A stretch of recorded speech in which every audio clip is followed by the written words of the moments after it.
नमस्कार, करेन्ट न्युजमा यहाँलाई हार्दिक स्वागत छ। म प्रकाश गिरी। करेन्ट न्युजमा हामी कुनै पनि विषयवस्तु उठान मात्र गर्दैनौँ, यसको चिरफार अनि विश्लेषण पनि गर्ने गर्दछौँ। नेपाल कम्युनिस्ट पार्टीमा देखिएको विवादले अब यो पार्टी एक हुने कि यो पार्टी टुक्रिने प्रश्न त्यहाँसम्म पुगेको छ। 2 वर्ष अगाडि एक भएको, तर एक भएकै 2 वर्षमा अब एक नै रहने कि 2 हुने यो प्रश्न तेर्सिएको छ। नेताहरू भन्न थालेका छन् नेकपा चोइटिँदैन, नेकपा टुक्रिँदैन, जसले नेकपालाई टुक्र्याउँछ त्यो अपराधी हो भनेर। जब एउटा राजनीतिक दलभित्र यस्तो प्रकारको आरोप प्रत्यारोप आक्षेपहरू लाग्ने गर्दछन् तब बुझ्नु पर्दछ त्यो पार्टी निकै ठुलो सङ्कटमा छ भनेर।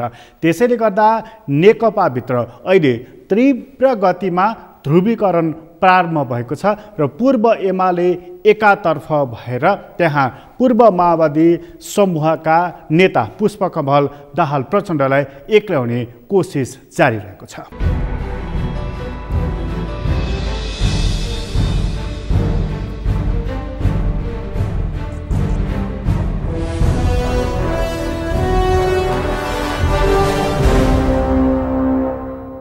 पूर्व माओवादी समूहका नेता अर्थात् तत्कालीन नेकपा माओवादी केन्द्रका अध्यक्ष पुष्पकमल दाहाल प्रचण्ड क्रमशः एक्लिने खतरा बढ्दै गएको छ। पूर्व माओवादीकै कतिपय नेताहरू पूर्व एमालेका अध्यक्ष केपी शर्मा ओलीतर्फ नजिक हुँदै गइरहेको, तर त्यो सन्दर्भमा अनि पूर्व एमालेकै कति नेताहरूलाई साथमा लिएर प्रचण्डले अहिलेको ध्रुवीकरण गरिरहेको बेलामा अब अर्को ध्रुवीकरण बालुवाटारबाट प्रारम्भ भएको छ। शीतल निवासबाट सुरु भएको ध्रुवीकरण बालुवाटार पुगेको छ र बालुवाटारबाट अब पूर्व एमाले समूहलाई एक गर्ने कोसिस जारी रहेको छ। शीतल निवासले एक चरणमा वामदेव गौतम र रामबहादुर थापा बादलसँग संवाद गरिकन उनीहरूलाई निष्क्रिय पार्ने कोसिस गरेको छ। यो कोसिसपछि अर्थात् यो कोसिस उति सफल नभइसकेपछि अहिले प्रधानमन्त्री केपी शर्मा ओली स्वयंले अब सचिवालयको बैठक डाक्नु पर्यो भनेर सामूहिक बैठकमा पुगेका 5 जना नेताहरूमध्ये प्रचण्डलाई अलग राखेर पूर्व एमालेका नेता माधव कुमार नेपालसँग अलग संवाद गरेका छन्। यो संवादको अर्थ के हो? यो संवादले नेकपाभित्र कस्तो खालको तरङ्ग ल्याउनेछ सजिलै बुझ्न सकिने यो कुरा हो र यसले प्रचण्ड एक्लिने खतरातर्फ सङ्केत गरिरहेको छ। यस्तो बेलामा प्रचण्डले जसरी नेपाल कम्युनिस्ट पार्टीभित्र तीव्र सत्ताको लागि सङ्घर्ष गरिरहेका छन्, अब यो सत्ताको लागि सङ्घर्ष कि उनको अस्तित्वको प्रश्न त्यहाँनिर उब्जिएको छ। यो प्रश्नकै बिचमा आज हामी कुराकानी गर्नेछौँ र कार्यक्रमको सुरुवातमा चाहिँ नेकपा भित्र देखिएको विवादको तहसम्म छ, सम्झौतामा पुगेर सकिन्छ कि यो विवाद एउटा फुटको दिशामा पुगेर टुङ्गिन्छ। सुरुवातमा एउटा रिपोर्ट हामी प्रस्तुत गर्दैछौँ।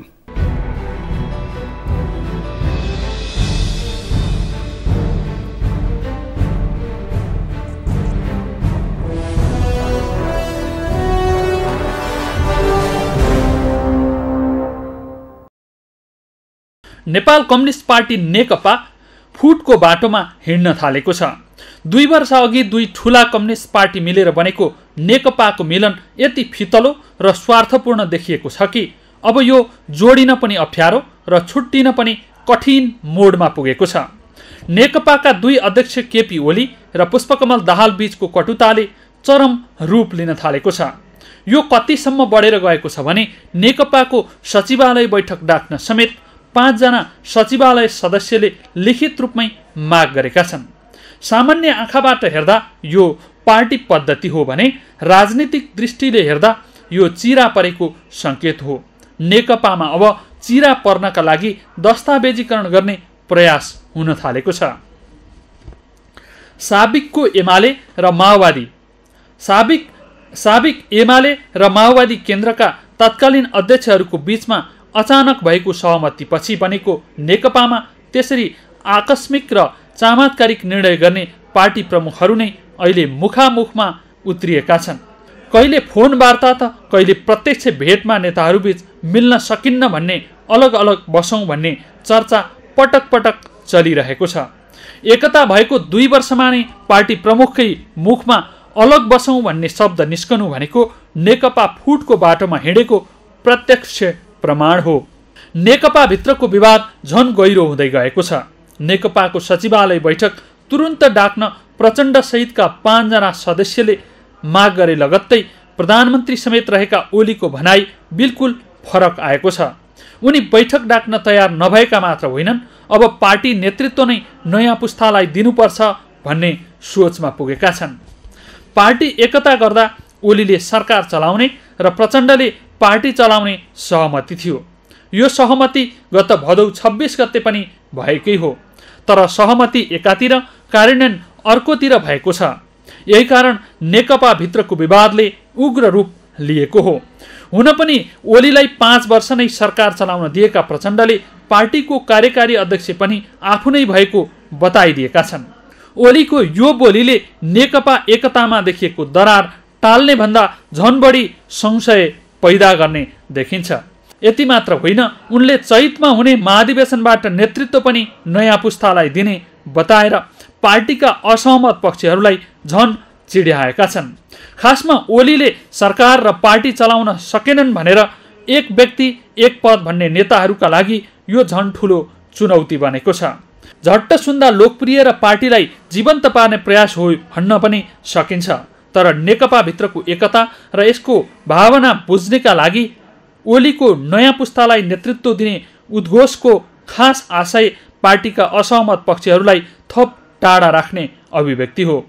कुरा यति मात्र होइन, उनकै निकट नेता गोकुल बास्कोटाले यसलाई झन प्रष्टसँग भनेका छन्। उनले भनेका छन्, नयाँ पुस्तालाई नेतृत्व हस्तान्तरण गर्ने प्रक्रिया पार्टी सचिवालयमा पुराना भन्दा नयाँ पुस्ताका नेताहरूकै बाहुल्यता रहने गरी सचिवालयको पुनर्गठनबाट सुरु गरौँ। कमसेकम 2 कार्यकालका झन्झटपूर्ण खेल खत्तम। बास्कोटाको यही अभिव्यक्तिले नै बुझाउँछ कि नेकपाभित्र कुन खेल हुँदैछ भनेर। सचिवालयबाट बुढा पुस्ता हटाउने भन्ने कुराले सिधै त्यहाँ हालै मात्र 5 भाइले जुन गुटबन्दी गरेका छन्, ओलीका विरुद्ध तिनलाई ठेगान लगाउने भन्ने अर्थ दिन्छ। यी सबै कुराको हिसाब किताब गर्दा र नेताहरूको अभिव्यक्तिको जोड घटाउ गर्दा नेकपा एक भएर रहन सक्ने आधार देखिँदैन। समान विचार र उद्देश्य भएका मानिसहरूले निर्धारित लक्ष्य पाउन राजनीतिक दल गठन गर्ने गर्दछन्, तर जब विचार र उद्देश्यमा नै फरक आउँछ भने कसरी त्यो राजनीतिक दल एक हुन सक्छ? मूल सवाल यही हो। समान विचार र उद्देश्य भएका मानिसहरूले निर्धारित लक्ष्य पाउन राजनीतिक दल गठन गर्ने गर्दछन्, तर जब विचार र उद्देश्यमा नै फरकपन आउँछ भने कसरी त्यो राजनीतिक दल एक हुन सक्छ? मूल सवाल यही नै हो। नेकपाको सकस यति मात्र छैन, यस पार्टीमा अहिले विवाद छताछुल्ल भएर फुट्छ कि भनेर बहस भइरहँदा अर्को ढङ्गबाट पनि हेर्नुपर्ने हुन्छ। के यो पार्टी नेताहरूले चाहेर पनि फुट्न सक्छ त? अथवा नेकपाको असहमत पक्षले चाहेर यो दल टुट्न सक्छ? यसरी हेर्ने हो भने नेकपा भित्रको असहमत पक्षले चाहेर यो दल फुट्दैन। खासमा नेकपा मिलाउन वा फुटाउन सक्ने ताकत केपी ओली बाहेक अरूमा देखिँदैन, किनभने 2वटा दल मिलेर नयाँ दल बनेको हुनाले 5 वर्षसम्म यो दल फुट्न सक्दैन। कानुनले नै यसलाई अनुमति दिँदैन। नेकपा विभाजनमा अर्को पनि कानुनी झन्झट छ, त्यो हो निर्वाचन कानुन। यस कानुनमा पनि संसदीय दल र केन्द्रीय समितिमा दुवैतर्फ 40% सङ्ख्या पुर्याउनु पर्छ। पार्टी एकता गर्दा नै जम्मा 40% भाग लिएर आएको पूर्व माओवादीले चाहँदैमा यो दल कसरी फुट्छ? यसमाथि पनि हिजो प्रचण्डसँग नजिक रहेका नेताहरूमध्ये कतिपय अहिले ओलीतिर लहसिएका छन्। नेकपामा प्रचण्ड माधव समूह मिल्दा केन्द्रीय समिति र स्थायी समितिमा बहुमत देखिन्छ। सचिवालय बैठकमा पनि 9 का विरुद्ध 5 देखियो, तर नेकपा संसदीय दलमा पनि केपी ओलीको बहुमत देखिन्छ। तर यसबारेमा चर्चा गर्नुभन्दा पहिले अर्को एउटा पक्षबारेमा पनि चर्चा गर्नु सान्दर्भिक हुन्छ। खासमा नेकपा विभाजन नै हुने अवस्था बन्यो भने प्रचण्डलाई पार्टी फुट्ने हदसम्म माधव नेपालको समर्थन रहला? यो प्रश्न निकै गम्भीर छ। यसै कारण नेकपामा मिल्न पनि कठिन छ र छुट्टिन पनि कठिन देखिन्छ।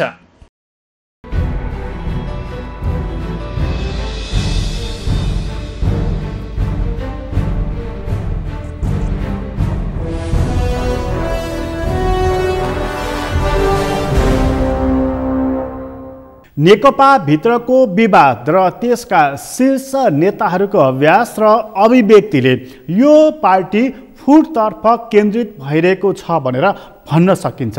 स्वयं नेताहरूकै अभिव्यक्तिले पनि यही कुरा बताइरहेको छ, उनीहरूको कर्मले पनि यही कुरा बताइरहेको छ। स्वयं पार्टीकै अध्यक्षले यदि मिल्न सकिन्न भने समझदारीको साथमा अलग हौँ भनेर प्रस्ताव राखिसकेपछि त्यो पार्टी कसरी एक भन्ने, त्यो पार्टीलाई कसरी एकीकृत पार्टी भन्ने प्रश्न यहाँनिर उब्जिएको छ।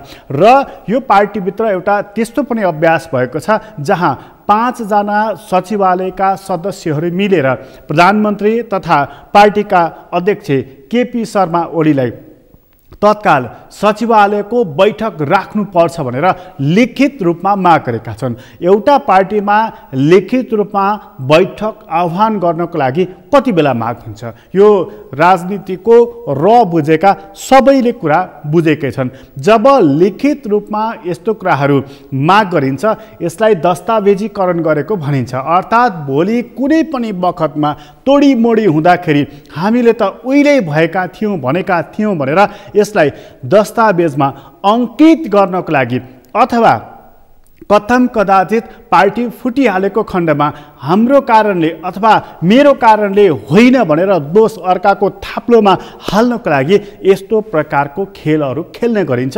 यो कुरा राजनीति बुझ्ने सबैले बुझेका छन्। त्यसैले नेपाल कम्युनिस्ट पार्टी एक थिएन र एक भइराखेको पनि छैन। अब एक भएरै अघि बढ्छ त यो प्रश्न बडा महत्त्वपूर्ण प्रश्न बनेको छ। एक नहुने अथवा एक रहने दुईटै प्रश्न नेकपाको लागि एउटा महत्त्वपूर्ण सवाल छ। एक भएर रहनको लागि पनि अहिले त्यहाँ जति तिक्तता देखिएको छ त्यसले एक हुनको लागि दिँदैन। अब जोडिनको लागि कठिन हुन्छ। फुट्नको लागि पनि यही कानुनी व्यवधानहरू छन् जहाँ प्रधानमन्त्री केपी शर्मा ओली बाहेक अरूले त्यो गाँठो फुकाउन सक्ने छैनन्। त्यसैले त्यो गाँठो कसरी फुकाउने भन्ने अहिलेको नेकपाभित्रको बहसको विषय बनेको छ। तर त्योभन्दा अगाडि ध्रुवीकरण चाहिँ सचिवालयकै बैठकबाट भएको छ र उनीहरूले अध्यक्षलाई भेटेर बैठक तत्काल डाक्नु पर्यो भनेर माग गरेका छन्।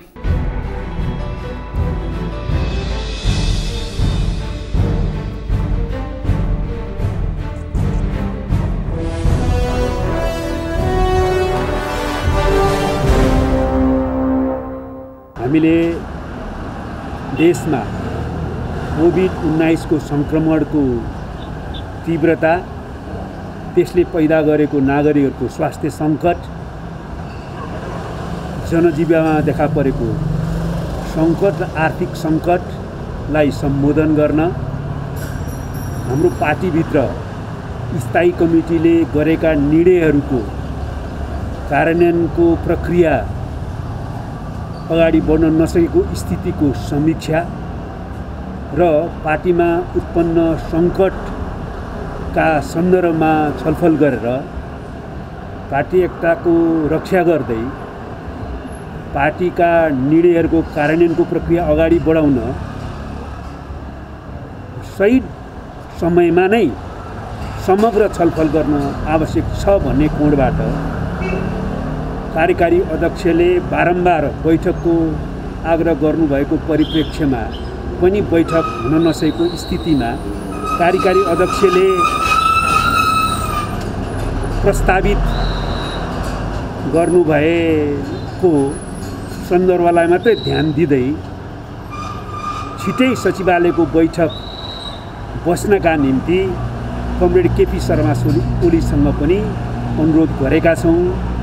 त्यो लिखित रूपमा अनुरोध गरेका छौँ। कमरेड अध्यक्ष केपी शर्मा ओलीले बैठकको बारेमा आज निष्कर्ष दिनुभएको छैन।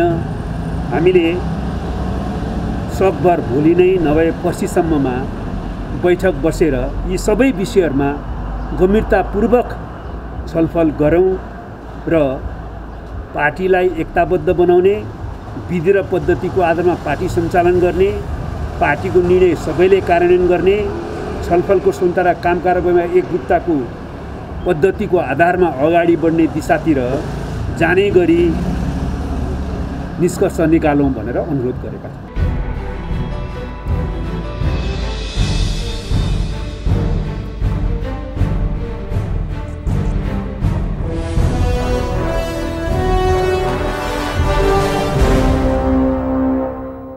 यो बैठक डाकिएको र डाक्नुपर्छ भनेर माग गरेकै भोलिपल्ट प्रधानमन्त्री केपी शर्मा ओलीले माधव नेपालसँग अलग संवाद गरेका छन्। बालुवाटारको यो संवाद बडा महत्त्वपूर्ण छ र यो संवाद पहिलो संवाद होइन। यसभन्दा अघि पनि माधव नेपालसँग केपी शर्मा ओलीको संवाद भइसकेको छ र त्यो संवादमा पूर्व एमालेहरूको एउटा गठजोड हुनुपर्छ र एक ठाउँमा उभिनुपर्छ भन्ने प्रधानमन्त्रीको जिकिर रहेको थियो। प्रधानमन्त्रीको यही जिकिर अब माधव कुमार नेपालले सम्बोधन गर्छन् वा प्रधानमन्त्री अलग ढङ्गबाट चलेको, पार्टीलाई नहेरेको, विधि प्रक्रियाहरू मिचेको भनेर उनी प्रचण्डसँगको समीकरणलाई कायम राख्छन्। यो चाहिँ आगामी दिनले देखिँदै जानेछ र आगामी दिनले यदि माधव कुमार नेपाल केपी शर्मा ओलीतर्फ लागे भने प्रचण्ड बिल्कुल एक्ला हुनेछन् र माधव कुमार नेपाल प्रचण्डसँग रहिरहे भनेदेखि प्रचण्डको अलिकति बल रहनेछ। तर त्यसपछि प्रचण्ड र माधव नेपाल मिलेर गर्ने के यो कुरा टुङ्गो लाग्नुपर्नेछ, जुन अहिलेसम्म पनि नेकपाभित्र टुङ्गो लागिसकेको छैन। त्यस्तो बेलामा अब बन्ने समीकरण र अहिलेको समीकरण जोगाउने र अब बन्ने समीकरणले एउटा लक्ष्य निर्धारण गर्नुपर्ने दोहोरो दायित्व छ। नेकपा कसरी अघि बढ्छ त हामी थप सामग्री लिएर एकछिनपछि आउनेछौँ। अहिले छोटो विश्राम लिँदैछौँ।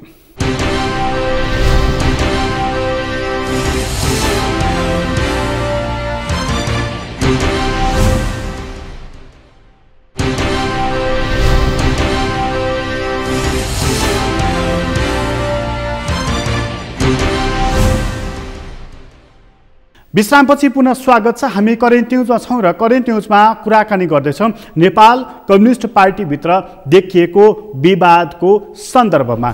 यो विवाद एउटा विग्रहमै पुगेर दुर्घटनामा परिणत हुन्छ कि फेरि अर्को एउटा सम्झौता हुन्छ, यो प्रश्न महत्त्वपूर्ण प्रश्न बनिरहेको छ। अहिले प्रचण्ड माधव कुमार नेपाल यो समूहलाई दोहोरो जिम्मेवारी आइलागेको छ। एउटा उनीहरूलाई यो समीकरण जोगाएर राख्नुपर्ने दायित्व छ।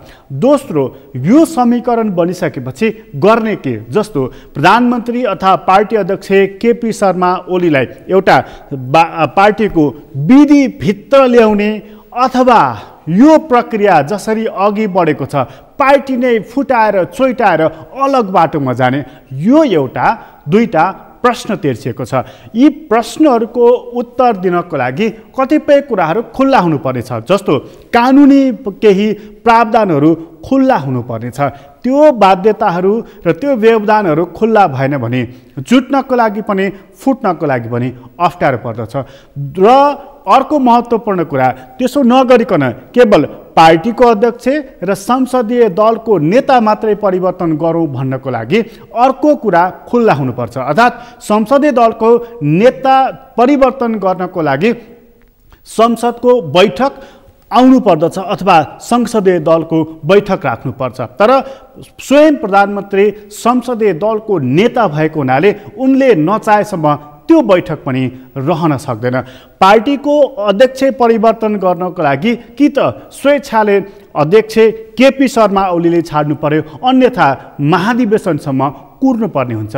धेरै कुराहरू छन्। यी धेरै कुराहरूमध्ये यी समूहहरूले कुन कुन बाटो र कुन कुन विकल्पहरूलाई रोज्नेछन् त्यो त आगामी दिनले देखाउँदै जानेछ। तर नेकपाभित्र पनि अब संसदको अधिवेशन डाक्नुपर्ने कुरा चाहिँ उठ्न थालेको छ।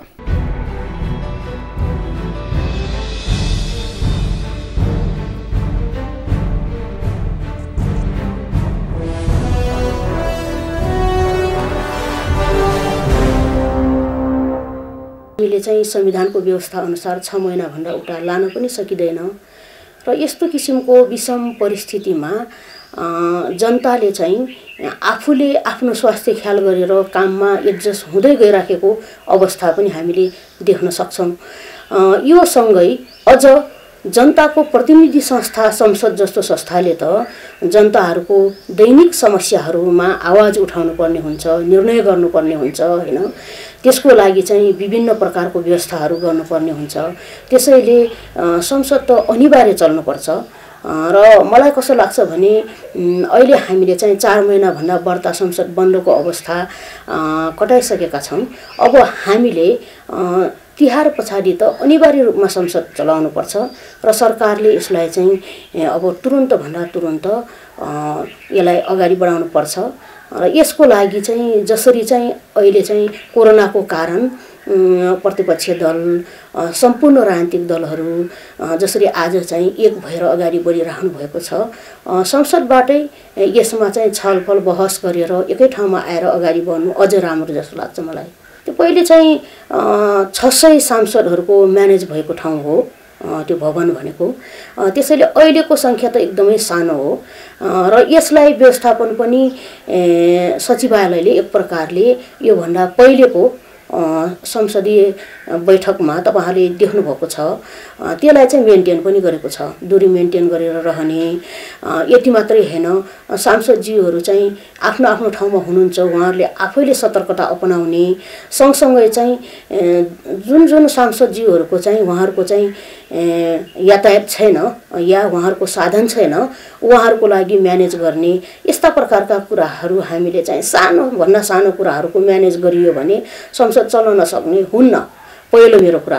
दोस्रो कुरा, संसद त रिस्क मोलेर पनि चल्नुपर्छ, किनभने त्यो त जनताको प्रतिनिधि संस्था हो र जनसमुदायको जीवन रक्षाको लागि जनसमुदायले चाहिँ आफ्नो कामकाज अगाडि बढाउँदा पर्ने अप्ठ्याराको लागि पनि सांसदहरूले या संसदले चाहिँ सम्बोधन गर्नुपर्छ।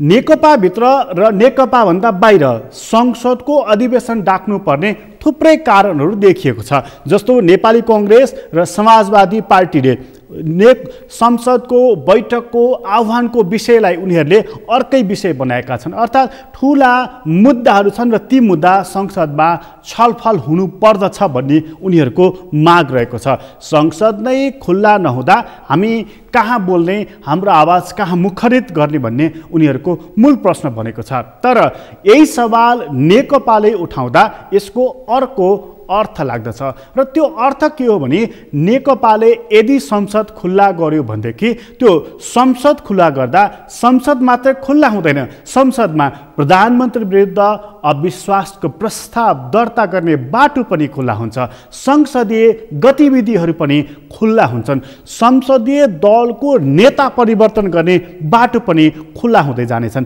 त्यसकारण संसद बन्द गरिएको हो र त्यसकारण संसद खुलाउनु पर्छ भनिएको पनि हो। अहिले संसद खुलाउनका लागि सम्भवतः प्रधानमन्त्री तयार हुने छैनन्, तर नेकपा भित्र र नेकपा बाहिर यसको माग हुनेछ र यो मागको सुनुवाई हुने सम्भावना तत्काल चाहिँ कम्तीमा पनि देखिएको छैन। संसदको पाटोलाई एकछिन छाडियो भनेदेखि नेकपा भित्रकै विवादको विषयलाई बहसमा लगेर टुङ्गो चाहिँ कसरी लगाउने त, यो अर्को महत्त्वपूर्ण प्रश्न बनेको छ। अहिले बहस सतहमा आएको छ र सतहमा आएको बहसलाई टुङ्ग्याउने एउटा विधि छ, जुन विधि संसदको हामीले चर्चा गरिहाल्यौँ। पार्टीको विधि पनि महाधिवेशन मार्फत टुङ्गो लगाउनु पर्नेछ, कम्तीमा पनि केन्द्रीय समितिसम्म नेकपा पुग्नुपर्ने हुन्छ। कतिपय बौद्धिक व्यक्तिहरू चाहिँ नेकपाभित्र देखिएको अहिलेको बहस र तिक्ततालाई हेर्दाखेरि अब त्यो पार्टीमा प्रचण्डले कुनै पद कुनै कुराको पनि आकाङ्क्षा नराखे हुन्छ। उनले त्यो राख्नु भनेको दिवा स्वप्न हो भनेर प्रष्टैसँग बताइरहेका छन्। विकल्प के रह्यो त, विकल्प उनी त्यहाँबाट निस्कने मात्र छ भनेर कैयौँ विज्ञहरूले यो कुरा बताउन थालेका छन्।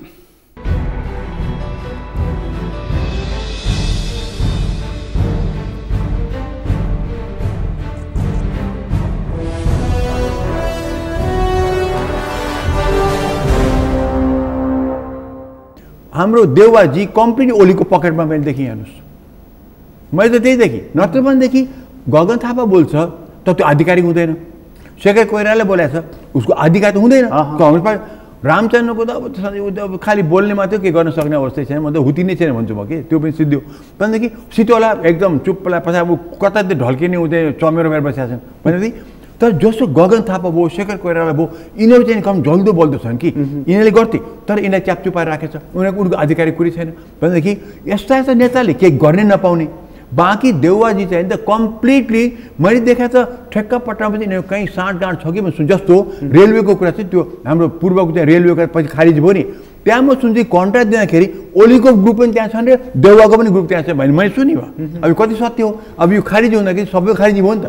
तर यो सबै मेलमिलाप गरेर आफ्नो आफ्नो स्वार्थमा चलेपछि अनि कसरी चाहिँ विपक्षी रहन्छ, विपक्षी सत्तापक्ष भइहाल्ने। अब यो त विपक्षी नै भएन त्यसैदेखि। कहाँको विपक्षी? अहिले विपक्षी नेपालमा छँदै छैन भने, कोही पनि विपक्षमा छैन अहिले, नोबडी इज विपक्षमा।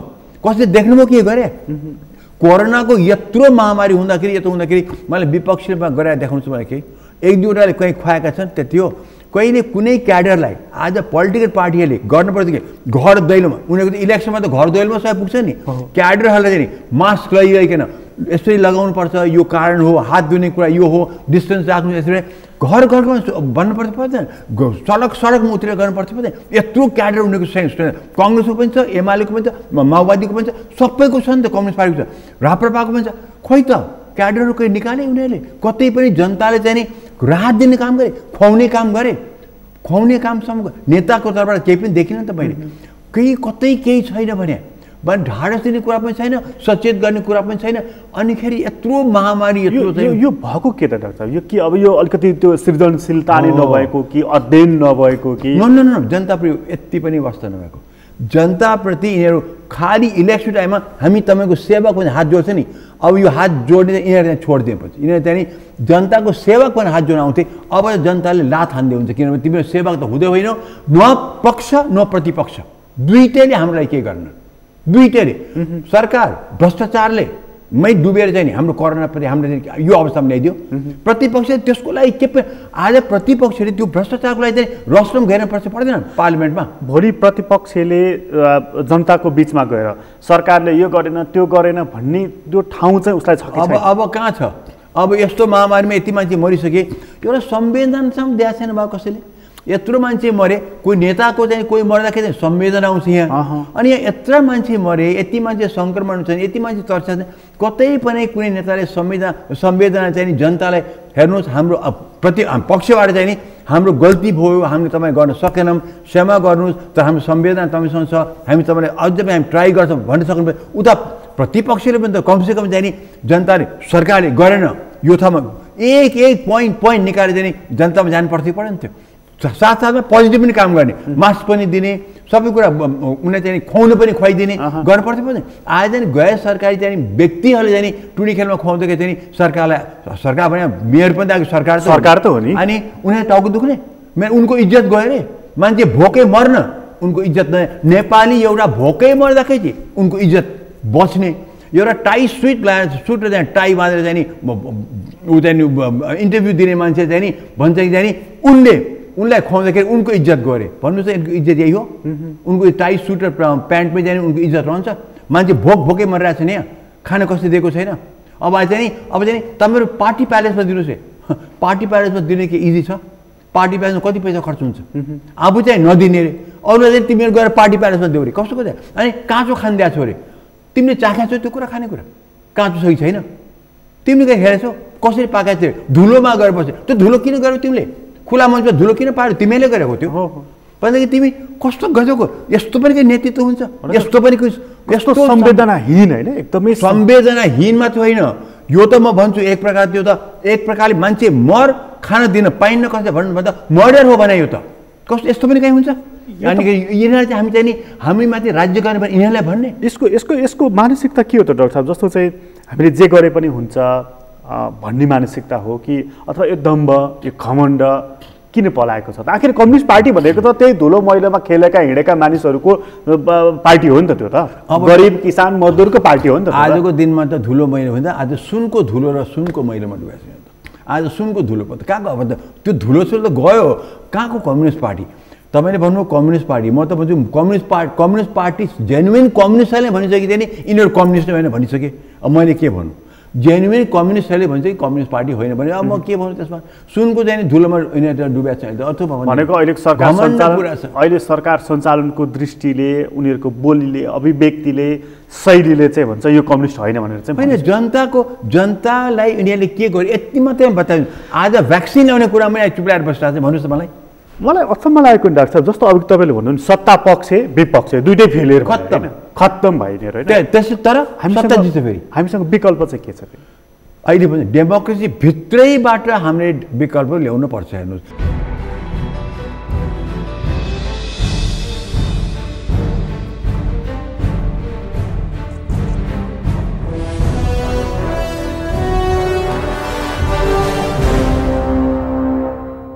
हिजो नेकपा किन मिलेको थियो आज आएर यो प्रश्न गर्न थालेको छ हुन त दुई अध्यक्षहरू मिले र दुई अध्यक्ष मिलेर हामीले चमत्कारिक निर्णय गरेका छौँ भनेर घोषणा गरेका थिए उनीहरूको घोषणामा पार्टीको तल्लो तहसम्मका पङ्क्तिहरूले ताली बजाएका थिए र आम मानिसहरूले पनि फुट्नुभन्दा जुट्नु कैयौँ गुणा राम्रो भनेर थपडी बजाएका थिए आजको अवस्था हेर्दा नेकपाभित्रको यो तिक्तता देख्दाखेरि यिनीहरू किन फुटेका होलान् भनेर मानिसहरू प्रश्न गरिरहेका छन् यस्तै झगडा गर्नु थियो भनेदेखि बरु जुट्नुभन्दा फुटेकै ठिक एकीकृत हुनुभन्दा मोर्चा बनाएर अघि बढेको ठिक यो प्रश्न पनि उठाइरहेका छन् कति मानिसले हिजै पनि प्रश्न उठाएका थिए पार्टी एकता गर्ने कि मोर्चाबन्दी गर्ने भनेर ती मानिसहरू आज बुद्धिमानी ठहरिएका छन् तर हिजो चमत्कारिक निर्णय गर्यौँ भनेकाहरू आज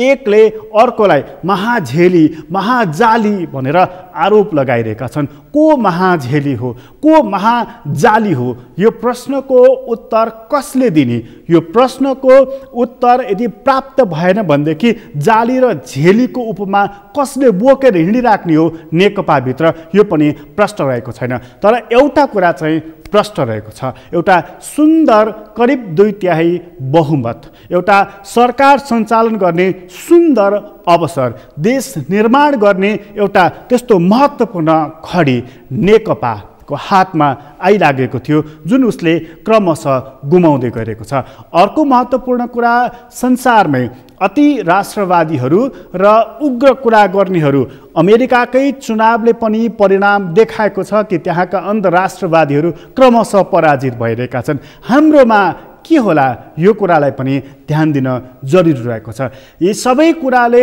हेर्दाखेरि नेपाल जुन गतिमा अघि बढ्नुपर्ने थियो र जुन गतिमा अघि बढ्छ भनेर अपेक्षा गरेको थियो त्यसमा चाहिँ हिमपात भएको छ करेन्ट न्युज अहिलेलाई यति नै करेन्ट न्युजबाट म प्रकाश गिरीलाई बिदा दिनुहोस् सगरमाथा टेलिभिजन हेर्दै गर्नुहोला नमस्कार